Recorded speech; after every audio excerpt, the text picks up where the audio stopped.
우리 박승진 담임 목사님 기회를 주셔서 감사합니다. 여러분 앞에서 하나님 말씀 전할 수 있어서 정말 기쁘고 영광스럽습니다. 달라스 베프티스트 유니버시티라고 하는 학교 들어보신 적이 없으실 것 같아요, 그렇죠? DBU라고 이렇게 부르는데요.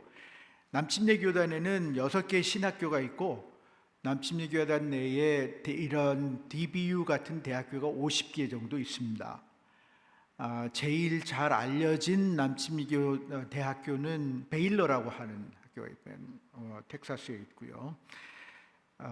그래서 달라스 베프티스트 유니버시티는 지금 1898년에 세워졌고 학생이 한 4,000명 정도 됩니다. 그 중에 한인 학생이 한 30명 정도 되죠.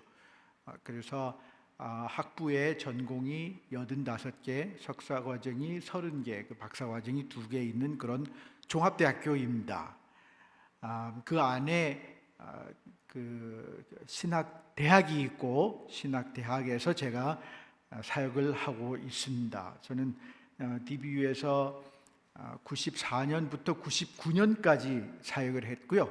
그리고 99년에 사우스웨스턴 신학교로 가서 거기서 교수로 10년 동안 사역하고 2010년에 DBU로 다시 오라고 하길래 정말 감사한 마음으로 돌아왔습니다. 그래서 어느덧 31년 동안 이제 이렇게 대학에서 사역을 한 것은 정말 하나님의 은혜다 이런 생각이 듭니다. 그래서 이제는 은퇴를 생각하고 이제 다음 사역을 어떻게 할 건가 뭐 생각 요즘 많이 하게 되더라고요. 근데 박승진 목사님은 제가 20년 전에 만났는데 변함없이 정말 좋은 사람으로서 괜찮은 사람으로서 이렇게 제 친구가 되어 주셔서 정말 감사합니다. 오늘 박 목사님이 사역하시는 이 교회에서 지구촌 교회에서 하나님 말씀 전하게 된 것 정말 영광으로 생각합니다. 저도 압니다. 그를 두려워하라. 이거 별로 사람들이 좋아할 것 같지 않은 그런 타이틀이라는 거 저도 압니다. 이게 이런 제목 설교 제목하면 사람들한테 인기 끌 수 없습니다. 저도 그걸 알지만 굉장히 중요한 말씀이기 때문에 오늘 여러분과 중요하신 분들과 중요한 교회에서 함께 나누기로 합니다. 제가 중요한 교회라고 한 거는 워싱턴 지구촌 교회가 정말 중요한 교회이기 때문에 그렇습니다. 지금 미주의 한인 침례교회가 한 900개 되는데 지금 51년 동안 이 워싱턴 지구촌 교회는 리더 역할을 해왔거든요. 그래서 여기에서 무슨 일이 일어났냐에 따라서 한 900여 개 한인 침례교회의 분위기가 바뀌는 겁니다. 여러분의 위치가 굉장히 중요합니다. 그래서 우리가 물론 하나님 앞에 어카운터빌리티가 있어요. 그렇지만 우리가 이 땅에 있는 한 다른 교회에 대해서 다른 그 크리스찬들에 대해서 우리가 또 어카운터빌리티가 있습니다. 여러분은 항상 페이스 세터다. 우리가 그 다른 교회들 향해서 많은 한인 크리스찬들 향해서 우리가 리더다. 늘 기억하시면 좋겠습니다. 그래서 박 목사님 중심으로 연합하셔서 정말 지금까지 이룬 그 많고 큰 사역보다 더 크고 더 많은 사역을 이루어서 우리 미주 한인 침례교회들의 귀감이 계속 되어 주시기를 부탁드리고 싶습니다. 오늘 그 누가복음의 앞부분에 보시면요, 누가복음 마태, 마가, 누가 세 번째 복음서지 않습니까? 누가복음의 앞부분에 보시면 예수님이 이스라엘의 북쪽 갈릴리 지방에서 사역을 하시다가 이제 승천하실 때가 점점 가까워진 것을 이제 아시고 남쪽 유다 땅으로, 유대 땅이 있는 예루살렘으로 가고자 하셨습니다. 그게 그 결정하신 게 이제 9장 51절에 있거든요. 거기가 이제 전환, 누가복음에서는 그 전환점이 되는데, 이제 갈릴리에서 예루살렘으로 가려면 그 중간에 사마리아를 거쳐야 합니다. 사마리아 지방을 거쳐서 이제 12장 1절에 보시면 거기에 한 마을에 들어가십니다. 한 마을에 들어가셨더니 수만 명의 무리가 모여서 서로 밟힐 지경이 되었다, 이렇게 기록되어 있습니다. 거기서 예수님은 제자 훈련을 실시하셨습니다. 그래서 제자 훈련을 통해서 행동 강령, 제자들이 어떻게 살아야 할 것인가, 이거를 설명을 해 주십니다. 그게 이제 누가복음 12장의 내용입니다. 그래서 첫 번째 12장 12절부터 21절까지 있는 거거든요. 12절부터 21절 보시면 재물에 대한 탐심을 버리라. 그 제자가 가져야 할 첫 번째 교훈입니다. 그 행동 강령 첫 번째가 재물에 대한 탐심이 있으면 예수님의 제자 될 수 없습니다. 예수님은 머리 둘 곳도 없는, 집도 절도 없는 그런 생활을 하셨거든요. 그분이 제자가 되면 재물에 대한 탐심을 버리고, 둘째 22절부터 34절 사이에서 먹을 것, 입을 것 때문에 염려하지 말고 불우한 이웃을 도우라. 제자가 해야 할 일입니다. 가난한 사람 보면서, 헐벗은 사람 보면서 따뜻하게 지내고 배부르게 지내십시오, 이렇게 말만 해줘가지고는 의미가 없는 겁니다. 그런 것을 죽은 믿음이라고 합니다. 행동이 따르지 않는 믿음. 우리 신앙은 행동이 따라야 합니다. 그래서 불우한 이웃을 도와야 됩니다. 세 번째 제자의 행동 강령은 35절부터 48절에 있는 대로 맡은 일에 충성하며 깨어 기다리라. 맡은 일에 충성, 그것이 크든 적든 맡은 일에 충성해야 돼요. 그리고 깨어서 기다려. 특히 말세가 가까운 요즘에 정신 차리고 신앙생활 해야 될 것을 이야기하고 있습니다. 넷째 49절서 53절에 보시면 모든 사람에게 복음을 전하라. 물론 우리가 삶의 본을 보이는 것 중요하지만 입을 열어 전하는 것 중요합니다. 입을 열어 전해야 합니다. 그리고 다섯 번째 54절부터 59절 보시면 올바른 판단력을 갖고 화해하기를 힘써라. 화해하기를 힘써라.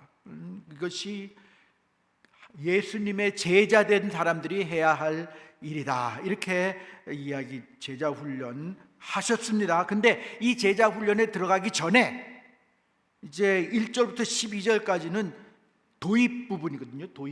도입 부분에서 제자의 삶의 자세를 먼저 이야기하십니다. 복음을 전하는 제자는 사람 두려워하지 않고 하나님을 의지해야 한다, 이 자세를 가르치시거든요. 근데 오늘 이 자세를 가르치시는 중에 4절, 5절 두 구절만 함께 살펴보려고 하는 것입니다. 4절에 보면 내가 내 친구 너희에게 말하노니 몸을 죽이고 그 후에는 능히 더 못하는 자들을 두려워하지 말라. 5절에서 마땅히 두려워할 자를 내가 너희에게 보이리니 곧 죽인 후에 또한 지옥에 던져 넣는 권세 있는 그를 두려워하라. 내가 참으로 너희에게 이르노니 그를 두려워하라.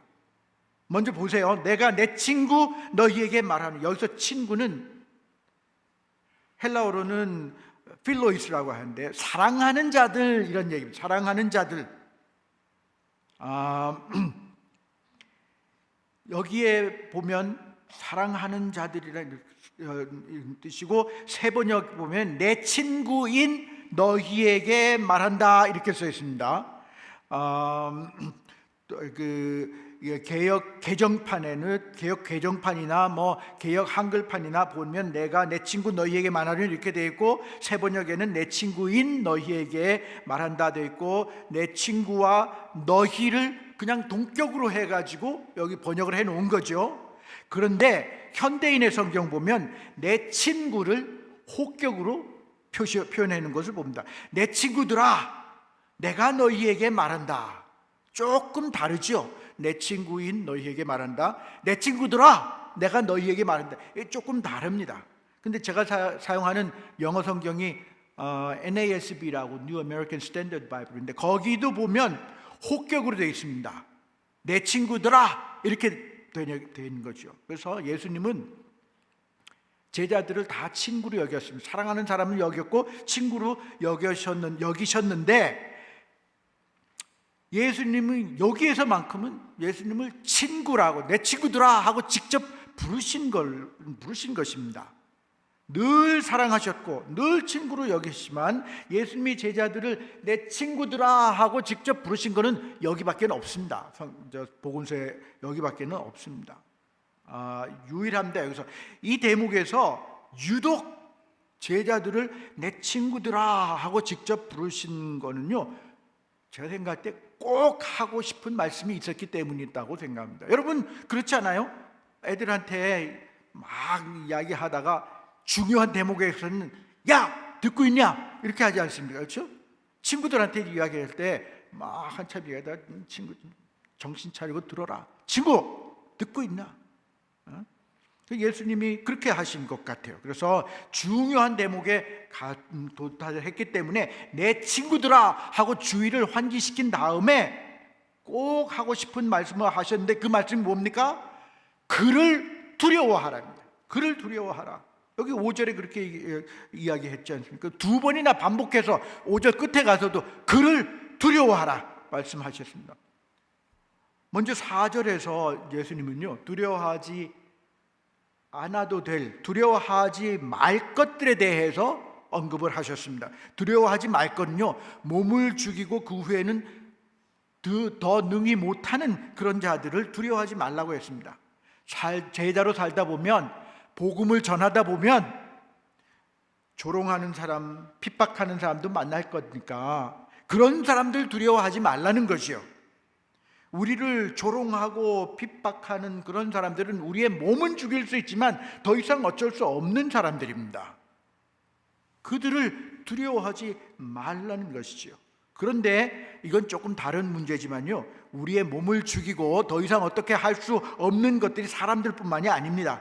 경제적인 불황도 우리를 몸을 죽일 수 있고, 그렇지만 더 이상 어떻게 할 수는, 우리를 어떻게 할지 못하는 거죠. 그러니까 경제적인 불황 같은 거 두려워할 필요가 없는 거죠.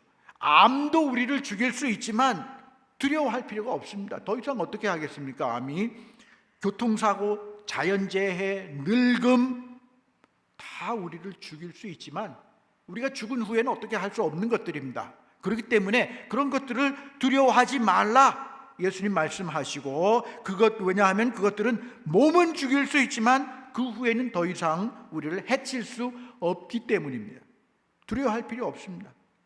다윗이 이런 고백을 한 거 기억하십니까? 시편 3편 6절에서 천만인이 나를 둘러치려 하여도 나는 두려워하지 아니하리이다. 그 고백이 우리의 고백이 되어야 할 것을 예수님이 여기 4절에서 말씀하신 것입니다. 몸을 죽이고 그 후에는 더 못하는 자들을 두려워하지 말라고 말씀하신 후에 예수님께서는 사랑하는 친구들에게 두려워해야 할 바른 대상을 일러주십니다.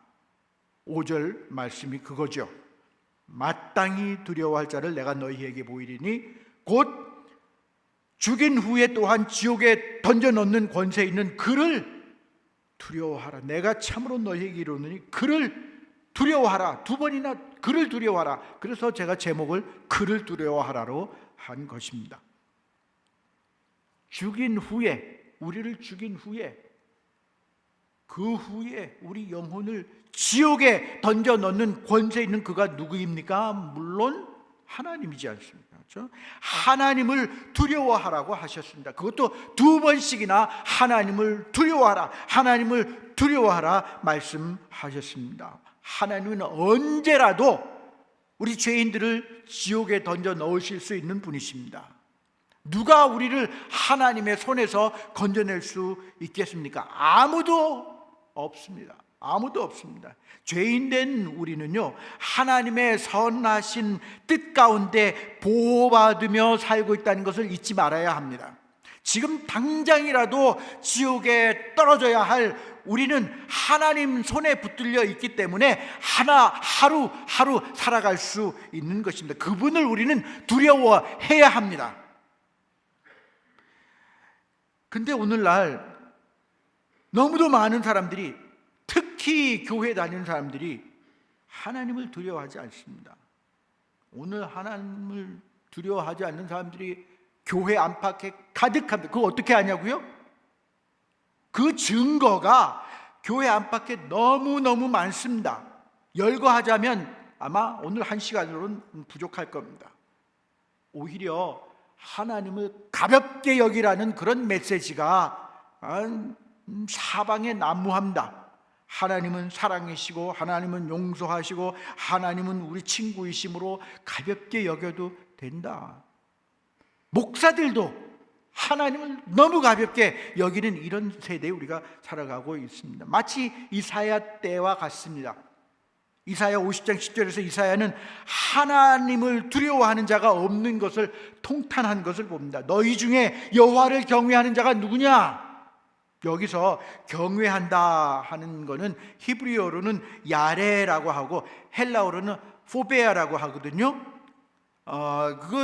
그래서 영어 단어에 포비아가 들어가 있는 것은 다 헬라어 경외라 해서 나온 건데, 여기에서 이 두려워 경외한다 하는 말은 쉽게 말해서 두려워한다는 것입니다. 우리 한글 성경에 경외한다가 너무 많이 있어서 경외가 마치 뭐 특별한 것처럼 이렇게 하는데, 이게 네이버 사전 한번 찾아보세요. 경외의 의미가 공경하면서 두려워함이라고 되어 있습니다. 하나님이 너무 광대하시기 때문에, 하나님이 하신 일이 너무 위대하시기 때문에 우리는 감탄과 공경을 표해야 합니다. 옷깃을 여미고 머리를 조아립니다. 그것이 경외하는 것입니다. 근데 그 경외하는 것의 1차적인 의미는 다름이 아니라 두려워하는 것입니다.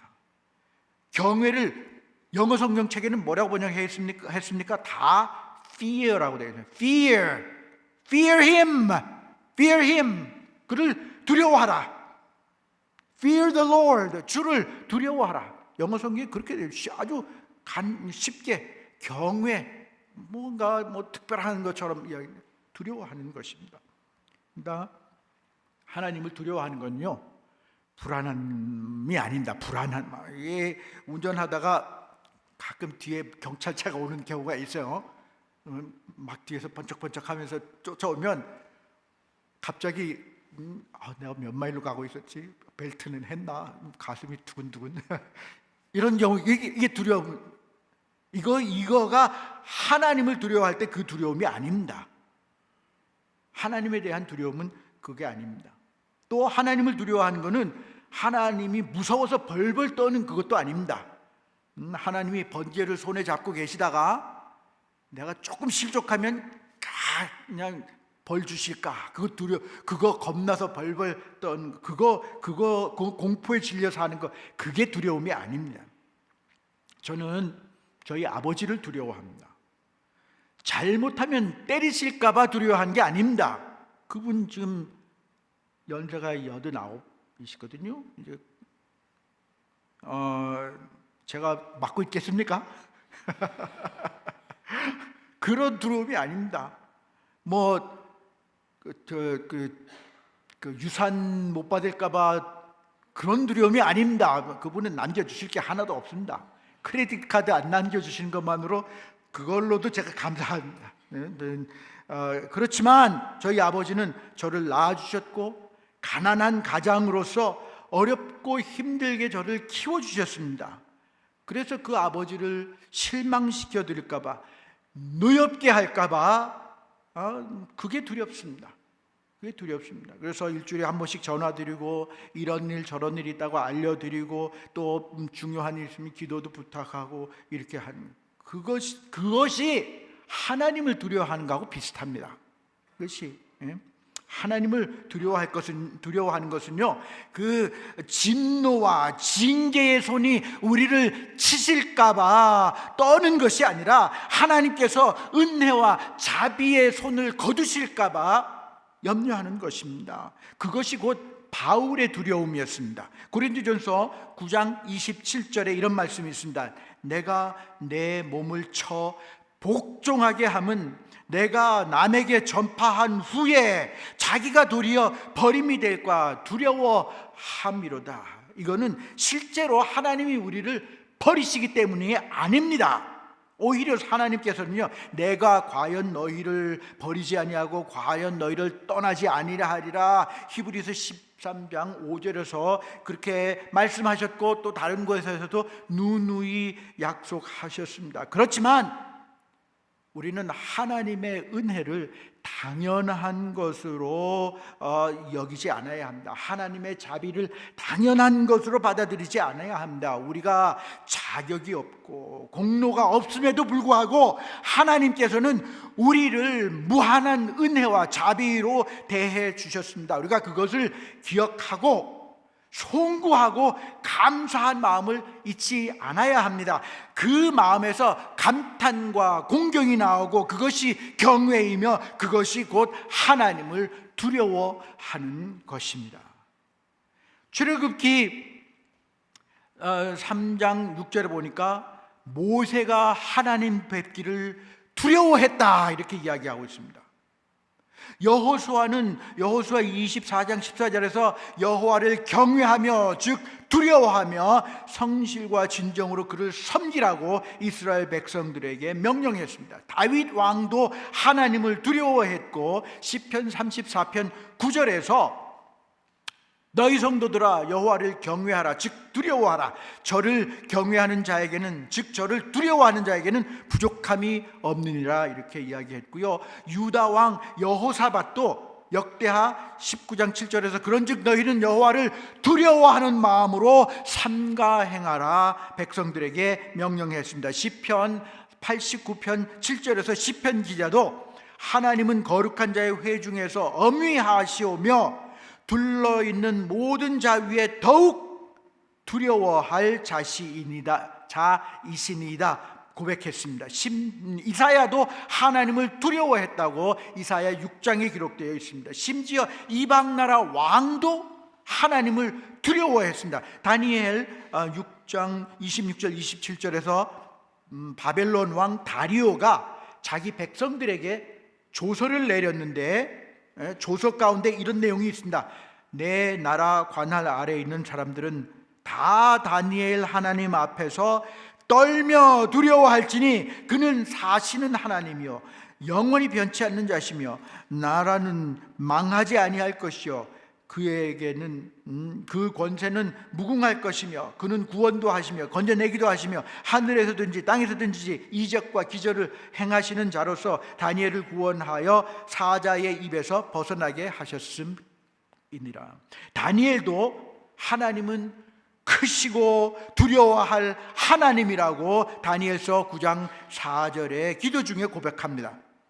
누가복음 1장 50절에서 마리아는요 긍휼하심이 두려워하는 자들에게 대대에 이른도다 찬송했습니다. 누가복음 5장 7절에서 베드로는 고기를 많이 잡은 후에 예수님 앞에 와서 엎드려 두려워했습니다. 사도행전 9장 31절에 보면 그리하여 온 유대와 갈릴리와 사마리아 교회가 평안하여 든든히 서가고 주를 경외함과 즉 주를 두려워함과 성령의 위로로 진행하여 수가 더 많아졌다 했습니다. 사도행전 10장에서 고넬료는 하나님을 경외하는 자 즉 하나님을 두려워하는 자였다고 했습니다.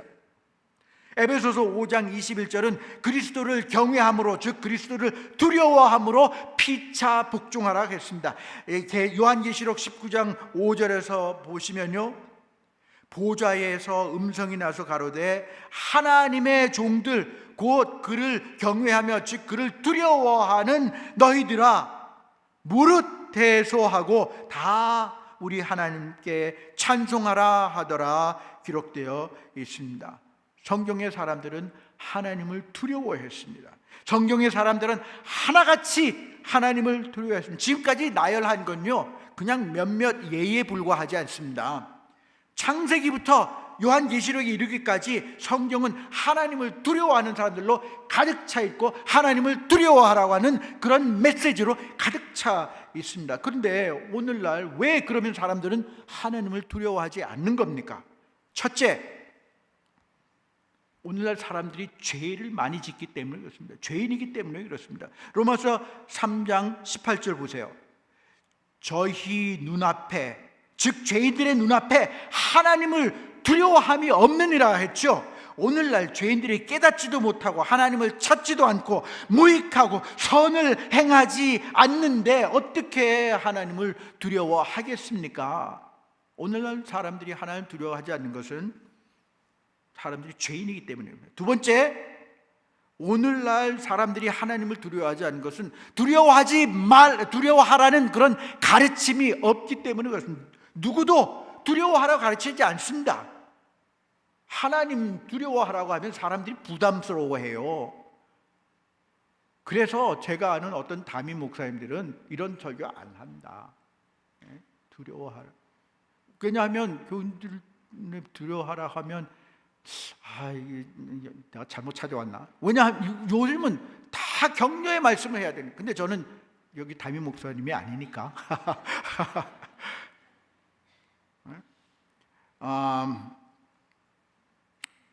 다 두려워하라고 하면요, 사람들은 부담들어하고 듣기 싫어합니다. 그래서 대부분의 경우 좋으신 하나님만 가르치는 거예요. 좋으신 하나님, 좋으신 하나님만 노래하고 좋으신 하나님만 공부하는.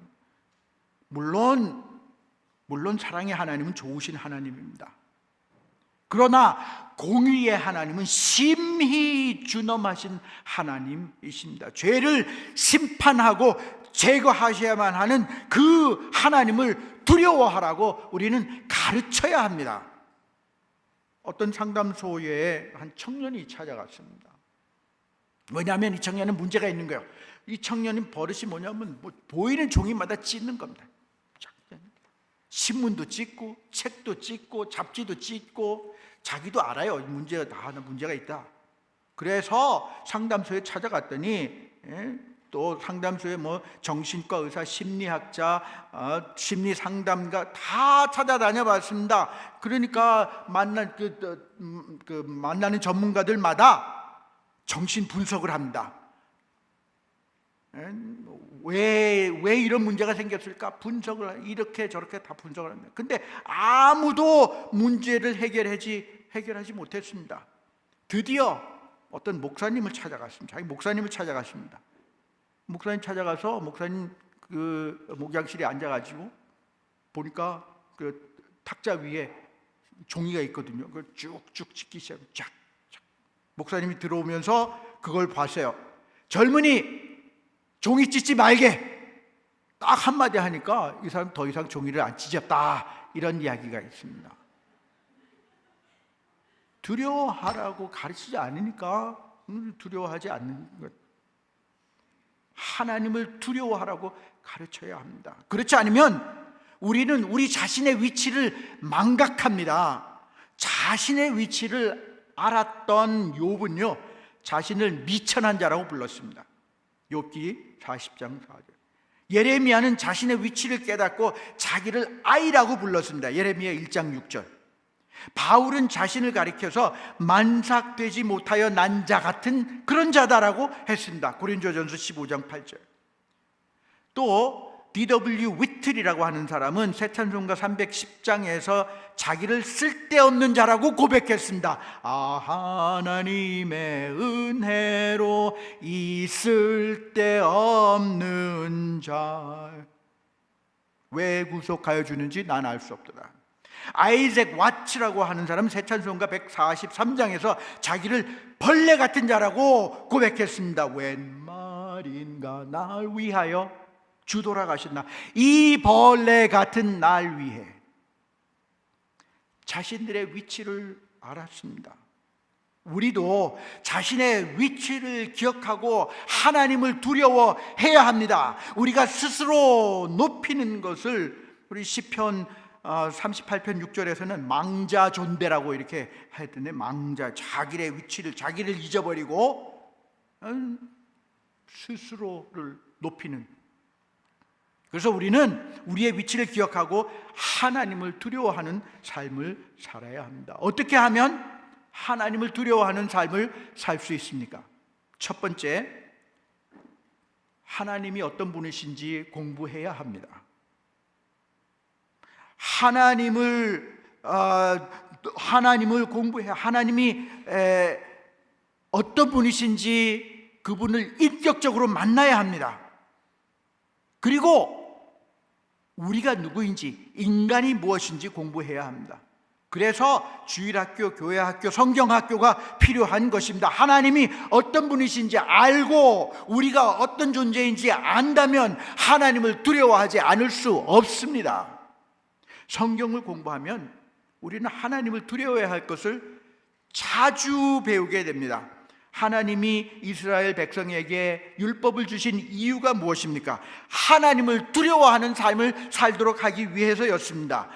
이스라엘 백성들이 멸망한 이유가 뭡니까? 하나님을 두려워하지 않고 우상을 숭배했기 때문에 그렇습니다. 잠언의 중심 교훈은 하나님을 두려워하라는 것입니다. 잠언 1장 7절은 여호와를 경외하는 것이, 즉 여호와를 두려워하는 것이 지식의 근본이라고 했습니다.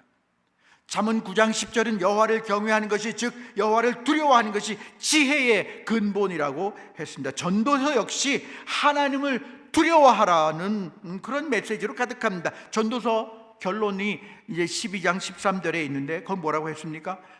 너희는 일의 결국을 다 들었으니 하나님을 경외하고, 즉 하나님을 두려워하고 그 명령을 지킬지어다. 이것이 사람의 본분이니라 했습니다. 요한계시록 14장 7절에서 영원한 복음을 가진 한 천사가 큰 음성으로 뭐라고 외쳤는지 아십니까? 하나님을 두려워하며 그에게 영광을 돌리라 했습니다.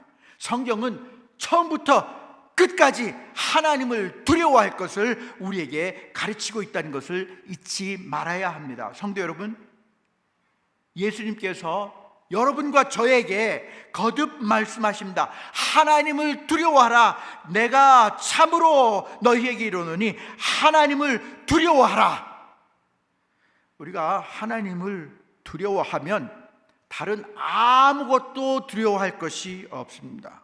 다른 아무것도 두렵지 않습니다. 우리를 해코지 하는 사람들 두려워할 필요가 없습니다. 우리를 죽음에 이르게 하는 그 무엇도 우리가 두려워할 필요가 없습니다. 죽음조차도 두려워할 필요가 없습니다. 왜 우리가 두려움 가운데 삽니까? 죽음을 두려워하고, 사고를 두려워하고, 건강 잃을 것을 두려워하고, 핍박받을 것을 두려워하고, 왜 우리가 두려움 가운데 살아가고 있습니까? 하나님을 두려워하지 않기 때문에 그렇습니다.